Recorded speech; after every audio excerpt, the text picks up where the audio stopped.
Welcome to Third Space Conversations. I'm Jennifer Harvey. And I'm Ashleigh. And this is the space where this is the space between, why do I mess this up every single time? This is a space in between where you've been and where you're going. The place where real conversations happen about life, relationships, leadership, identity, healing, purpose, and becoming.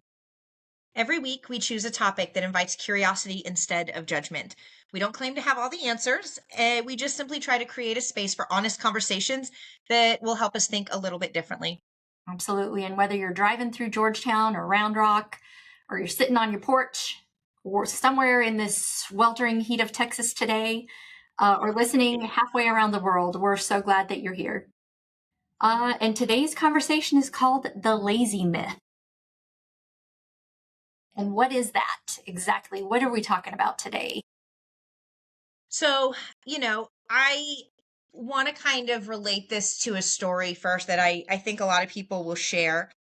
And this has been happening a lot to me lately, or was up to about a week ago, where I will feel like I have done so much in the day. I am exhausted. I am tired. I just want to sit down, open my book, and shut down. And I look around my house and I go, I haven't done anything. There are dishes to be done. I haven't vacuumed. I need to go clean my garage. I need to go get something for my kids. And I get this feeling of, Jesus, I am so lazy. Why can I not just do more? And I think we all face a little bit of that. That guilt that overwhelms us when we want to just shut down. But I think the interesting part about that is laziness doesn't really exist in those scenarios. It's a symptom of something so much deeper. And for me, a lot of times it's burnout or overwhelm, also fear of failure, and sometimes just genuine need for rest. I don't know if anyone else has those. Yeah, I went to bed at 10 o'clock, but I didn't go to sleep until 4 a.m. and my alarm went off at 5. So, there are those things. So I think that there's a lot of opportunity here for us to just relate and talk about why do we judge ourselves as lazy?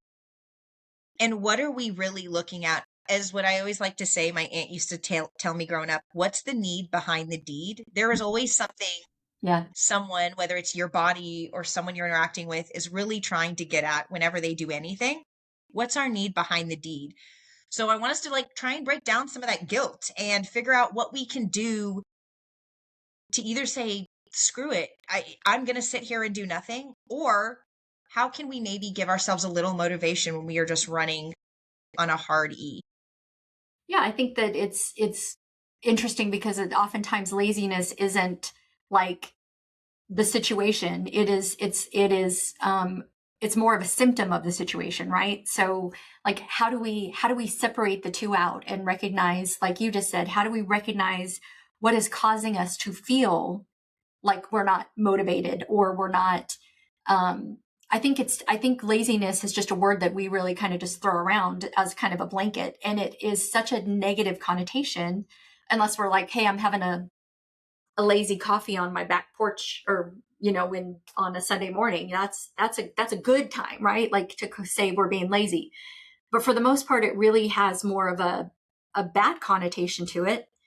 Yeah, it's a judgment. And it is a judgment when it shouldn't be. And so how do we start to kind of reframe that a little bit?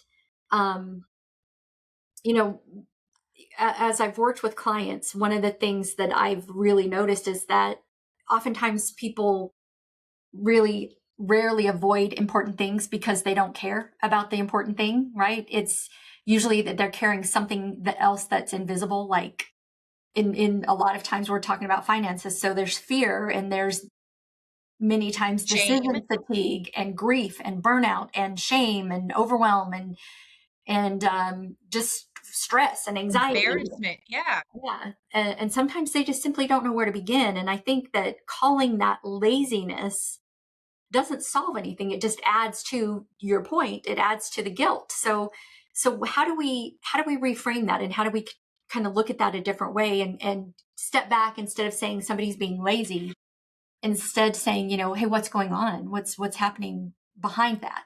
So, What's yeah, causing? first of all, we live right now, this day and age, especially with social media, and we all talk about gig culture and hustle culture and all of this, right? Where if you are not keeping up with the Joneses and posting it on social media and doing the most, you're lazy. You're not doing enough. You're settling, right? Again, these are all judgment terms that bode nobody anything. Um, and I think we need to shift that into laziness can be a shield.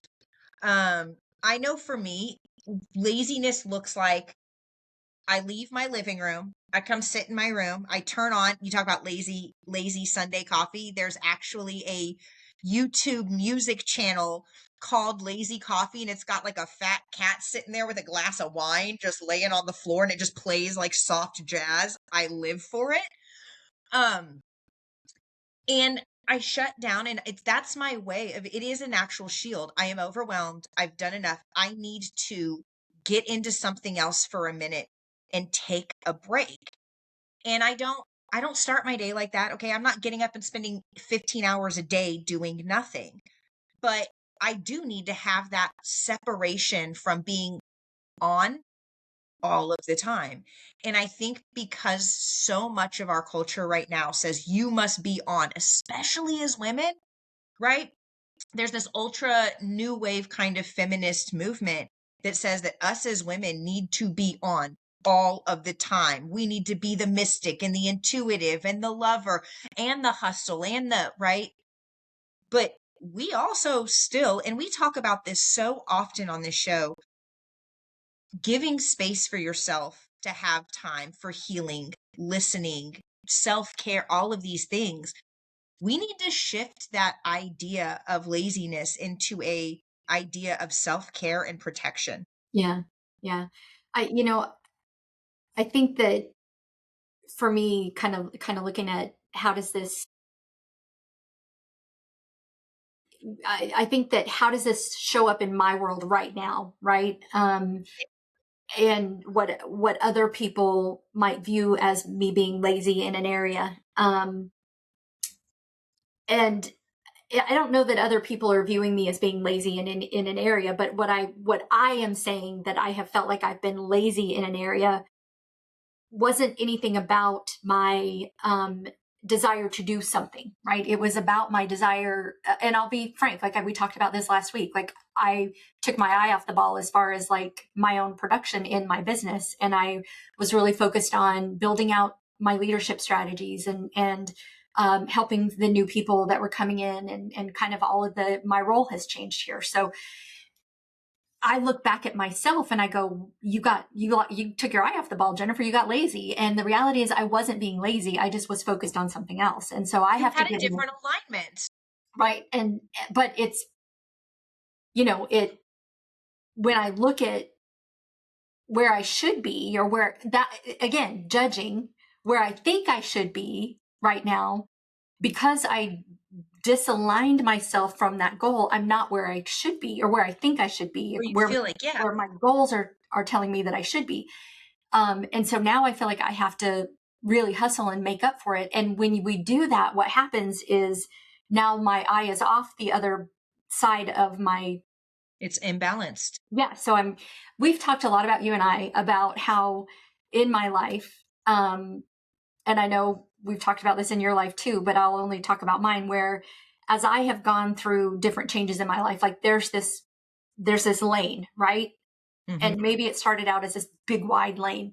And A I Houston highway lane. would make a decision, right? And then if that didn't work, I'd swing all the way over and I'd hit the other guardrail, right? But there was such a far gap in between them that looked like me being very unpredictable and very,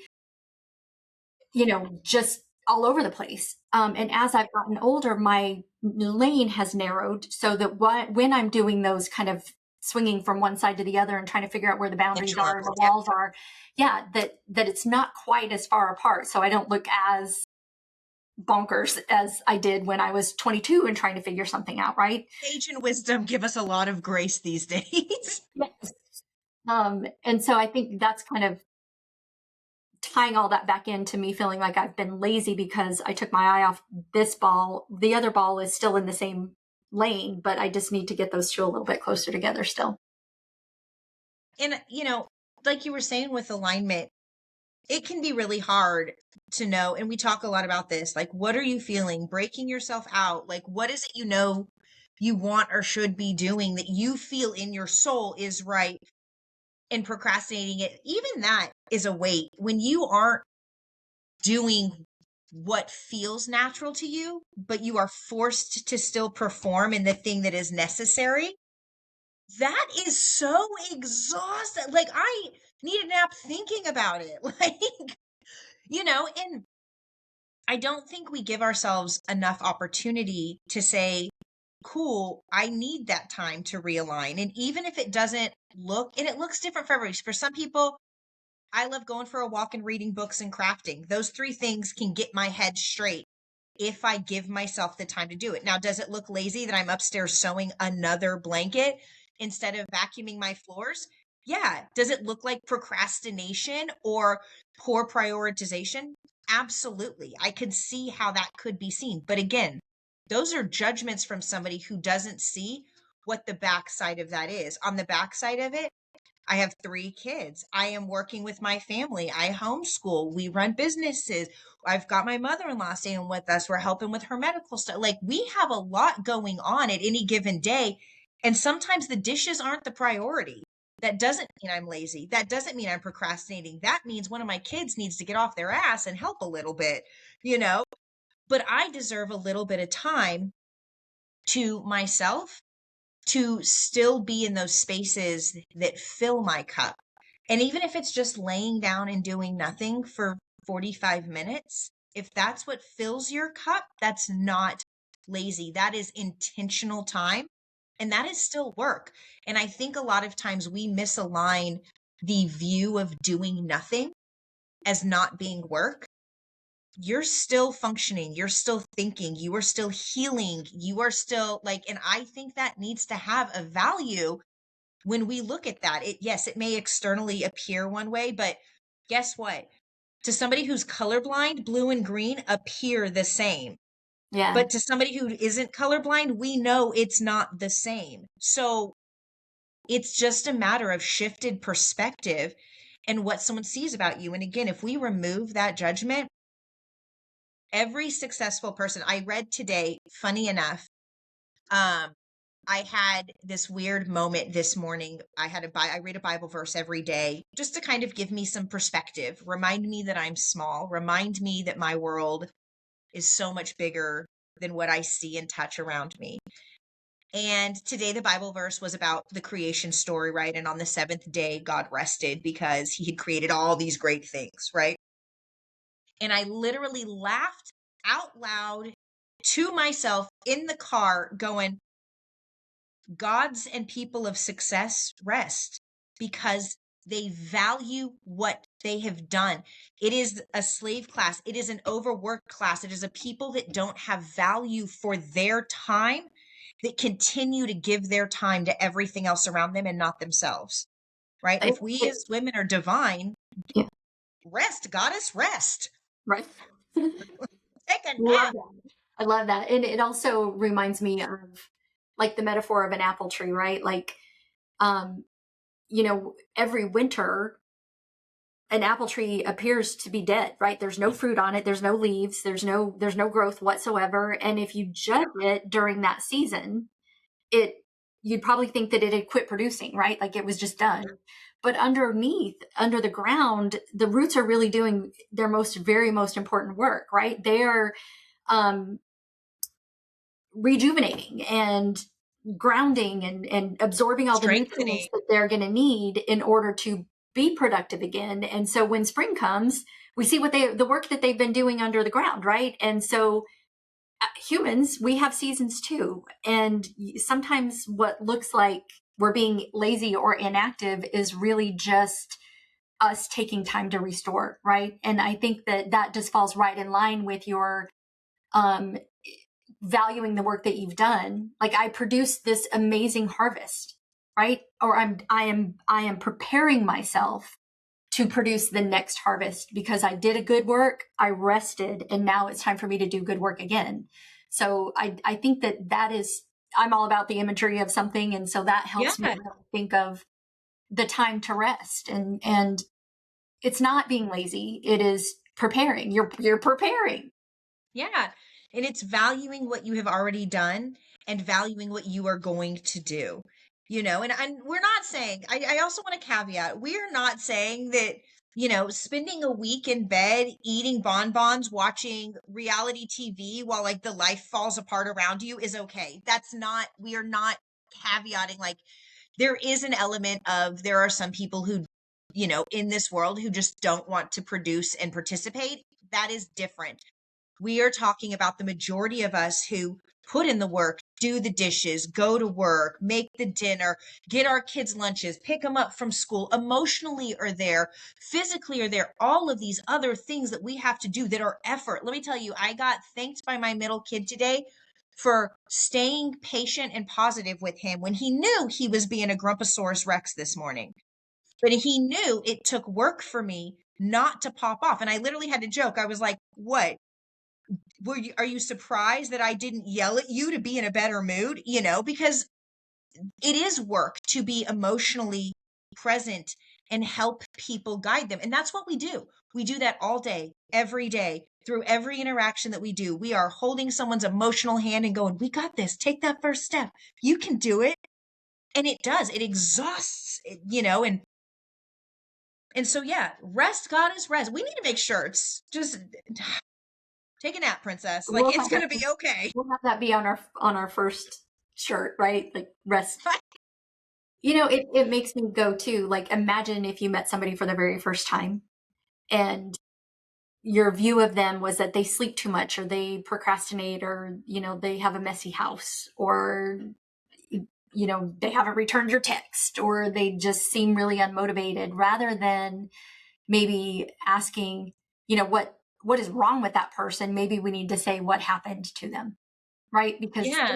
yeah, maybe And maybe put they're some value in overwhelmed by community. decisions or they're burned out on something or they're grieving or let's rather than judging somebody about feeling like they're being lazy, like what's going on with them.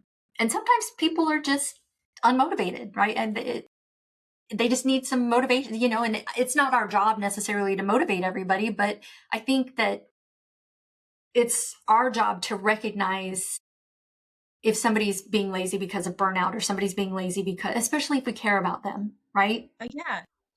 It's And important to give so them something. years ago, I did professional organizing. Not a lot of people know this, but in California, I did this for a couple of years and I very much enjoyed what I did and I was very good at what I did. And I had so many clients who would call me and it just win the consultation. I had to go see the projects they were trying to hire me for, right? There was always this sense of shame of like, I've just been so lazy. I can't get to, and I would always be like, no, no, no. It's so much harder to address your own stuff. You don't have direction. There's too many places to start. You're emotionally tethered to all of this. That's a lot, right? To just have somebody and body doubling, especially post COVID, has become a big thing where it's like, can you just sit in the room with me while I do the dishes? Like, I'll do the dishes. I just need a little encouragement, Sometimes people just need to know that it's okay. There's no shame around this. And like, hey, let's just pick a place and start. And that can open up such a world. And the other side of it is if we all approached situations where somebody clearly was hurting and that's caused these behaviors with a sense of grace and a willingness to help and accept, with that air of community around them, Yeah. what a better place we would be and how much less lonely and afraid and shameful would we feel when we have those moments, when we know that we're also participating and bringing others up. You would have a community around you, but we have been taught to look at that and go, she's a bad mom. Or, oh, look at her house. Or, Yes. really? She didn't come to the picnic again? Like, what about, man, I really hope she's okay. Has anyone reached out? Does anyone think to get her a Starbucks and a coffee? Like, there's Fall things apart we at can least, do. find, have a conversation and find out what's going on, right? Like, just how Yeah. you doing? Um, Or, the right invitation too. I'm notorious about this. I get invited to do a lot of things, and not all of it aligns with who or yeah, what I want to be right now. yeah, But someone's like, hey, let's go hang out at the bar. I'm more likely to be like, I don't know. Somebody's like, hey, I found a waterfall. Watch me get my hiking yeah, boots on. Like, I am right there, all of that. And so, yeah, sometimes it's a matter of like, are the things that you're being pulled to do, that when you refuse or you aren't doing or you're trying to take time away, that are seen as lazy, are they just maybe not in alignment with what and who you want to be, but you feel that social guilt? Because again, right, saying no is still a challenge.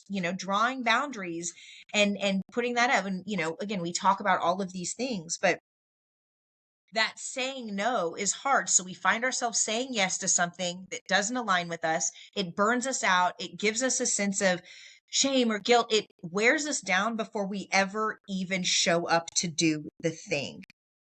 When, if we're doing something that's in alignment, we're honest and we're only saying yes to the things that fit into where and who we want to be, they're gonna fill your cup naturally better, and you're not going to want to have to be like, go home, be like, I need to take a 2 week nap from this 2 hour, engagement.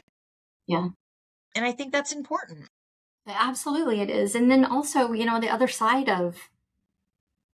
of laziness, the positive aspect of unproductive time really is, it's, like you and I were talking about this today, like you don't have to be running all the time, right? Like when we take the time to rest and have quiet and just unplug a little bit, our mind, we allow our minds to kind of explore, and whether that's a new hobby, or you're just staring at the wall, thinking about long-term things, and maybe giving yourself a little mental health check. Like that time is so important that other people might look at that and go, you're just like, for example, Friday was a national holiday, right? It was the 3rd, July 3rd. You told me that it was our new national holiday, and I was like, what? No, I couldn't believe it.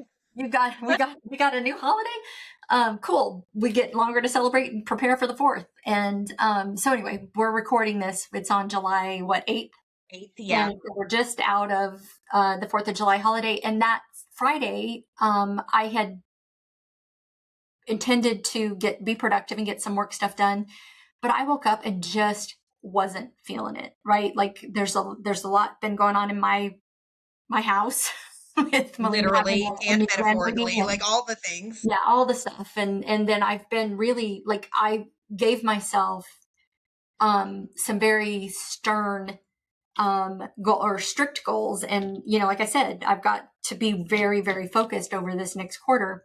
And I was just like, that was going to start on Monday. And so like on Friday I was like, I'm done. I'm done. Like Melina said, what do you want to do today? And I said, to be 100%, I want to do absolutely nothing. I don't want to cook. I don't want to clean. In fact, I don't even want to necessarily have to get dressed. And I kid Good you for not. you for articulating that, by the way. Can we just for 5 seconds celebrate that you were honest, not just with yourself, but with your family? That was what you needed. And I don't want us to glaze over. That takes work in and of itself to be honest and say, I don't want to do anything. Yeah, my body is tired. My mind is tired. My soul needs some just shut down time, right? And give me that baby, give me that 3-week-old baby, and let me just snuggle him. You go do whatever you want to do, right? Like I don't Yeah. want to get out of bed. So I got up, used the bathroom, got myself water, and climbed right back in bed. And that's pretty much where I spent my entire Friday. And I was fully refreshed and rejuvenated and ready to go on Saturday morning. But I needed that day. And frankly, I'm very grateful that I did so. And again, the act of articulating that, right, was you drawing that boundary. You weren't being the good girl and saying, oh, yeah, I'll do the thing. Let me do, you weren't Make like me him and mom. dinner. It was in alignment with what and who you have set and said you want to be, right? All of it matched up and you deserve that. And you know, for those of you who don't know you, who listen to this, Jennifer is running a million miles a minute 99% of the time. This woman does a lot. I know firsthand. Trust me, I do a lot. People look at me and are like, holy shit, Ashleigh, you're doing a lot. Jennifer makes me look like I'm walking on the treadmill while she is gazelling down the No, way. not at all. So, like, she does, so to be able to say that and to take that space and then to acknowledge that come Saturday, you were ready, you were refreshed, you had that time that you needed. Now you can be 100% instead of 30 for everything that you're doing. You can show up and be 100% for the things that really matter to you. Yeah.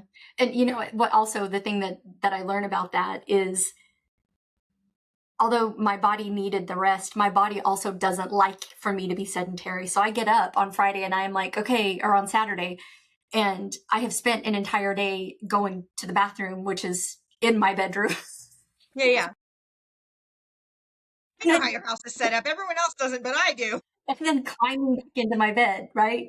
Curtains closed all day long, like reading TV on occasion, but it really was just pretty much, I'm going to say lazy bones, like just rejuvenation time. And I didn't even take a shower. Like it was that kind of day. And I get up on Saturday morning and my body is so achy because it was like, You're I, like, wait, you oh, know, we move again. My yeah, bad. like everything got a little stiff and I have to move. So like, it's just, it just was, it was a good lesson for me, you know, like maybe some moderation, Jennifer, you hit both guardrails. Maybe you can at least walk to the kitchen. Sometimes you got to check where those boundaries are every now and then. You know, like me, I got to touch the stove every so often just to remember it's hot. Yeah. Sometimes you got to remember, you know, and so here's my thing, you know, I think there's some great ways that we can, if feeling lazy is a personal shame we're putting on ourselves, but we can really look at it and go, it's really not lazy. We're doing all of the things. A, I sometimes like to do a little pro and con list in terms of like, what have I really done today? And not just like, I did the dishes, I made dinner, I did, you like, no, no, no, no, no. What did I really do today? I answered 53 phone calls. I answered 26 emails. I sat down and had a conversation with my kid about the issues they're having in their peer group. Like, really break down what you have done and look at the fact that you didn't do nothing. You spent time with your grandson. You healed. You expanded your mind. You explored something on TV. You self cared. You did internal emotional work. You drew a boundary for yourself and you enforced it. Like, those are not nothing. And I think that needs to get reminded. The other side is, if you really are stuck in a pit of feeling lazy and having that self judgment, right? Okay, what one thing can you do to break that? Could you get up and look out the front door and just see what's going on and then walk back to the couch? Could you go to the fridge and make an inventory of groceries for the next day? What's one tiny, tiny, tiny thing? Can you pick up your sock off the floor and get it in the laundry basket? Like, don't do the whole load. That's a lot. That can be a big task. What little bitty thing can you do that goes, yeah, I did that, right? Like, those things are okay. And then, are you capable of scheduling that? If the guilt of doing it when you just feel overwhelmed is happening, can you put up a note or a sign on the door or a sign up that sheet that says, you know, mom's break time or dad's break time or whatever it looks like? Yeah. And, you know, when it fits in the schedule and just go, hey, look, I've got an hour here where I don't have to be anywhere. I'm going to drop the kids off from soccer before I pick them up and go to dinner. I'm going to sit in the car with the AC on and I'm going to lay the seat back and I'm just going to do nothing. Give yourself the grace. If you're worried about it being in these random times, which for me, that's a lot of what will stop me from taking a break. If it's like 2 o'clock and I'm exhausted, to me, that's still day. We've all heard my rants about me and napping. I just cannot do it. I think about it. I think about trying it. I've yet to break that bridge. I just cannot nap during the day. But there's other things that I can do and I can schedule that and I can say, look, after dinner, Dishes can, if they don't get done by my family that night, they can wait till the morning because I'm who makes breakfast. I can make that call for myself. So guess what? After dinner, I'm going to go sit down and read for an hour. That's my time. Yeah. Nobody should need me. I done fed you people. I done kept you people alive. Your dad is home. You fell, you stubbed your toe, go talk to your dad about it. Go, go pet the dog until you feel better. Like whatever that looks like for you. But like, and here's the other thing I want to make a really subtle point of, and we have touched on this in past episodes, but as mothers, as wives, as girlfriends, as sisters, as daughters, as all of these things, we take on this caretaking identity. Okay. Right. And we feel very responsible to do all the things for the people we love. Okay. And I am guilty as sin of this. My kids have gotten into some interesting precarious situations that I have come in and fought the battle and they never had to deal with the normal circumstances of, because I'll handle it. No, I'll take care of this. I do it in my relationship. I do it with family. No, no, no. I'll take care of it. You have a problem with your doctor? Give me your doctor's number. I'll take care. I am that person. And I think I'm not alone in that. But the other side of this is while we are so busy burning ourselves out with both candles lit at both ends for everyone we love, because that's how we're expressing that to them, we are robbing them of the opportunity to learn these lessons for themselves. We are robbing them of that chance to maybe stumble, maybe make the wrong choice, but to learn from it or not. What if they succeed and we didn't know that was a new way, right? Like we're taking that from people. And I know there's no ill intent, but there's a reality to while we are running ourselves ragged, not only are we tearing ourselves down, robbing ourselves of the chance to rest and recuperate, to be there for when they really, really need us, and there's no one but mom or sister or daughter or whatever to come in and do the job, but we're robbing them of the experience and the opportunity. And the other side of that is the opportunity to come and ask for help. I know I am guilty of just helping because I see the need. But sometimes there's a life lesson in going, I need help. That's how communities and families build strong, is when you can communicate, I need you. And let me tell you, some of the lessons I have learned, I can save the day for my kids or my husband or my mother-in-law or my brother or whatever all day long. But that never will feel as good as when they go, hey, I need you. And then I can save the day. And now I'm rested. I didn't worry about it until it was my time. Like there's such a greater gift in that that I think we forget exists. So then we end up feeling lazy and guilty because we're not doing all the things because we're burnt out from doing all the things. But really, if you granted your family the gifts to learn the lesson, you would have a lighter load and they would have the opportunity to come and remind you how wonderful and how much you mean to them when they do really need it. Right. And to the point, the whole time you were talking about the thing that keeps coming into my mind is when we swoop in and rescue, right? We fight a battle for our children so they don't have to fight it. What we're doing to you articulated this a little bit. I just want to take it one step further. Is not only are we robbing them of the opportunity, but we're robbing them of the opportunity to do it while they are safe. Yes, yes. And Thank you. while I they have the agree. support, right? And Yes. if we do everything for them and we fight all the battles for them, and then something happens to us, we're no longer here to fight the battles for them, or they have moved out angrily, maybe, and there's like they're Security not off, prepared and they're not in a safe space to learn those lessons. and those So lessons hit real hard yeah, sometimes. Those of so us who when were on our own as kids know yeah. how incredibly dangerous and how slippery of a slope those lessons can be when you don't have that safety of somebody backing you up if and when you slip and fall.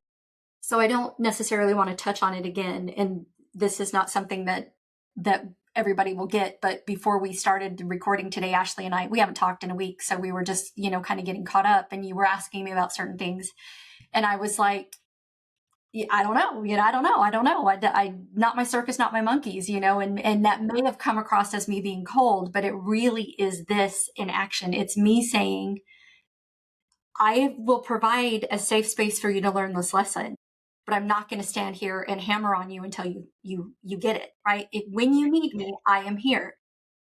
And you know that I'm here, but I am not going to be in charge of this.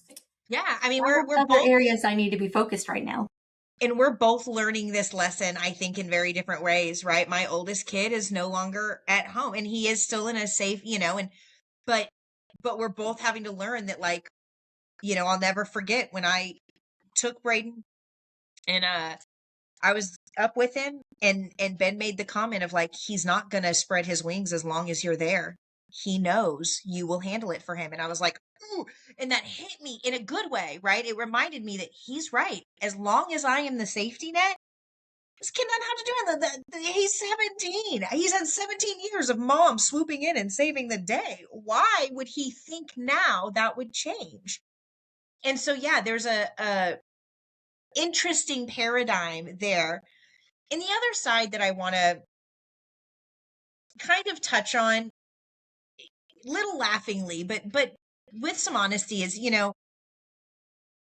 we live in a very comfortable culture and society in Mhm. reality. Okay. A lot of y'all know I practice first world appreciation every year with my kids and family, which is reason no one wants to visit us on holidays, but that's fine. That's fine. Y'all enjoy your warmth and your electricity. We'll just over here wing it, but, By and if anyone choice. does, By choice. yeah, I also would like to say, if anyone would like to know more about that, please reach out to us and let us know. I'm happy to explain. We can even do a special midweek podcast or something about it. But we do celebrate First World Appreciation every year.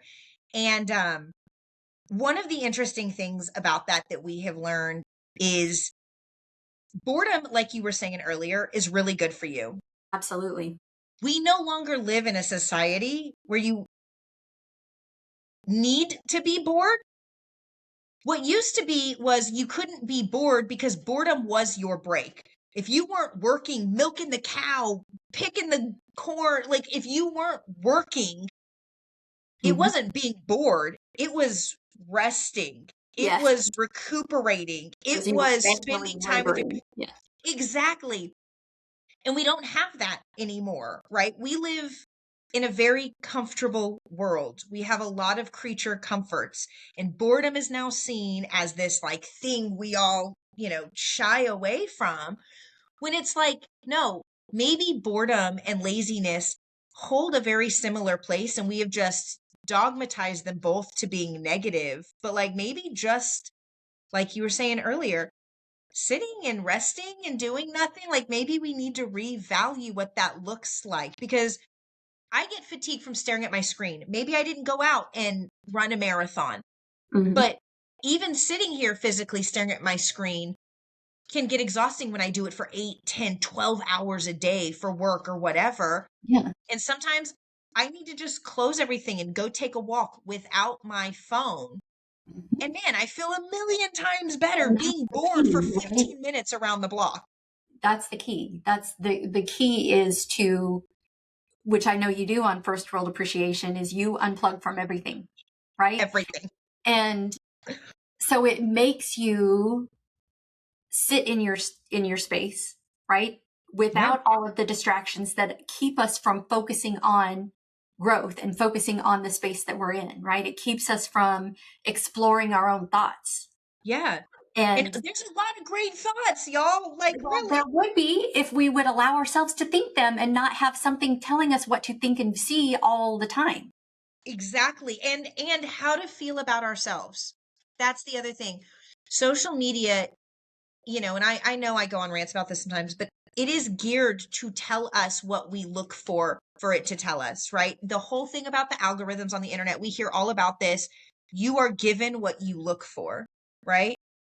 Well, we also live in a society where we are told to look for, we're not as good as somebody else. We're not enough.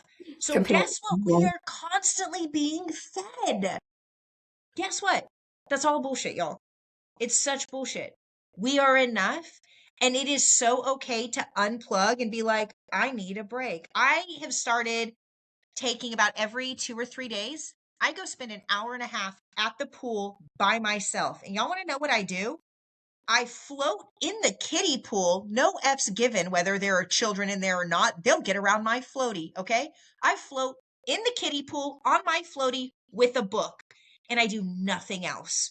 Nothing. I sit there in the sun and I leave. Now, granted, okay, direct UV 11 days are not for everybody, and I get that. But I leave feeling like somebody just hooked up a battery pack to my batteries, and I am jolted, and I am like, yes, like I am on fire. That 90 minutes in the sun alone in the water, like that does so much for me. And a month ago, I would have been like, oh, maybe I'll make it to the pool this week. Maybe I'll do that. No, I make my husband drive me, drop me off at the pool, and come pick me back up because I'll lose track of time.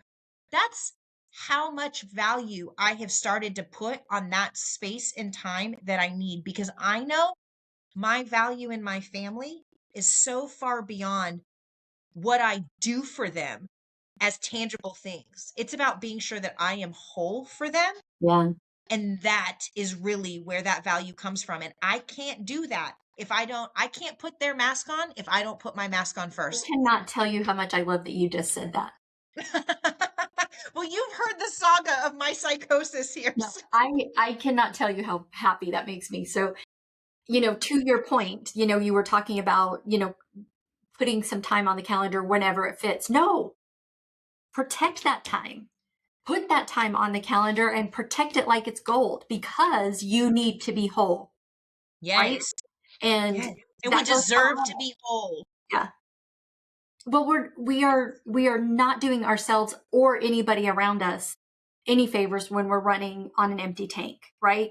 Or when Absolutely. we're not recharged, or we're giving half effort because we can't give we don't have full effort to give ourselves, Yeah. right? I just And the other side of that too is I want to also touch on, I say this probably every other episode. Let's also not let perfect be the enemy of good here. And I my husband started saying this quote years ago, and I used to kind of chuckle at him and be like, ha ha ha, not realizing that I was the epitome of a perfectionist in disguise, right? And I have really embodied this. Guess what? If I do most of the dishes, but I don't feel like washing the pans right that minute, that's good. No, it's not perfect, but it's good. And good sometimes is good is enough. enough, And right? we do not need to make the pinnacle of idealism battle against us doing what we need to do and still being whole. Like those things can coexist. We don't have to make them enemies. Right. So I think I wanted to kind of give this analogy before, and I'm just looking kind of at our show notes, and it was one of the things that just is referring to this, and I was like, you know, imagine you're driving a car and you've been driving it for about 40 miles with the low fuel light on, right? God, that gives me anxiety just hearing this. Yes, of course. But then so you've been doing this, your engine begins to sputter and it slows down, and eventually your car stops. And no one would get out and stand behind the car, right? Yelling at it like, come on, be less lazy, right? What do? We immediately recognize that the problem isn't about motivation. The car needs fuel. Yet that's exactly what we do to ourselves, right? We ignore our exhaustion, we ignore grief, we ignore burnout, and we ignore stress. And when we finally stop moving, what do we call ourselves? The L word. We call ourselves lazy, right? And so the check-in here, or the takeaway, or the actionable steps that we want to encourage, is to check your fuel gauge, right? Am I lazy, or am I tired and overwhelmed? Yeah. And I think the other question is, like you say, do a check-in. What are you afraid of? Are you putting something off because you're worried about it? Why are you overwhelmed, or what are you overwhelmed by? What things are you avoiding for a reason other than what they look like? And what expectations are you trying to live up to that are not either a realistic or in alignment with who and what you really want? And then I would also say, what about a call to action of like, if anyone is needing support, if it's a kind word, if it's a prayer, if it's a, you need someone to shoot you a text that says, hey, yo, where are we at on this? If it's just encouragement, let us know. We would love to hear from everybody. And, kind of one of the big ones is, what does taking care of yourself look like today? Is it the laundry? Cool. If it is, yo, girl, get the laundry done. Like, I support that. Everyone loves clean laundry. Is it, I need a nap? Take a nap. I'm just going to say it again. Rest, goddess, rest. Take a nap. We're going to have to get those shirts on. Oh my gosh, aren't we? Yeah. So yeah, I think that that's a really important one. So yeah, please share. I want to shout out to Maria. She made me aware that I was listening back to us, and I was like, well, you guys can't see us, but blah, blah, blah, blah, blah. And then I was like, oh, little did I know, Miss Ashleigh, that we This were. one shouldn't be, guys. We'll figure it out. We are amateurs. For any of you who have seen the movie The Like Greatest Game, we are amateurs. we truly are being recorded, but that was all good. But like, anyway, so Maria, that's how I realized that were video when she posted and she said, what the week had given her last week or what the year has given her. And she did that. And I want to tell her that I appreciate that, recognize that people are listening. And if you are, if you're hearing this and there's any way that we, Ashleigh and I, or even the entire world group or just somebody else in the community can support you, please drop a comment, tell us what's happening in your world so that we can assist Support you. and support. Really, I guess that's the biggest thing, or just see you, right? Like that's important sometimes, just to be seen and not judged for where we are. Where if you're overwhelmed, okay, like talk about it. And there's also beauty in anonymity. So you know what I mean? You can get online and you can drop a comment, and we don't have to know who you are to be Exactly. able to, I'm sure whatever you are struggling with is not novel. There is somebody, whether it's Jennifer and I, someone in the group, someone in the ethos, who understands and can help you, probably in a way you don't even realize, or you can help somebody else. And there is such a beauty in sharing our struggles and our pains, because that is how we overcome them. And that is how we build community and become stronger. Right. So also, what is one area in your life where you need to replace the word lazy, right? I'm being lazy, with I'm tired or I'm overwhelmed. And share your thoughts on that on social media and in our community spaces. Yeah. And also, if this resonated with you and you want to talk more about stuff like this, or you want to join a group of people who are having conversations about this and helping each other grow personally and in business, please feel free to join us every Friday morning here at the World Meetings. We meet at my office here in Austin. We're located at 10801-1. If you got all those numbers, North Mopac Expressway, and we are in the what is it called, Breaker Point complex, Like and we're on the third floor. When you get off the elevator, follow the noise, and we'd love to see you. Yeah, I should actually be there this week. Finally, Lord Jesus. But yeah, and also I'm gonna go ahead and do the really lame pitch, but y'all, likes, comments, subscriptions really do help us reach people. And so we greatly appreciate if you could do that for us. And again, we want to hear where you're at. We want to support you. We want to be there. So yeah, if you enjoyed today's episode or any of our other episodes, please go ahead and like, comment, subscribe.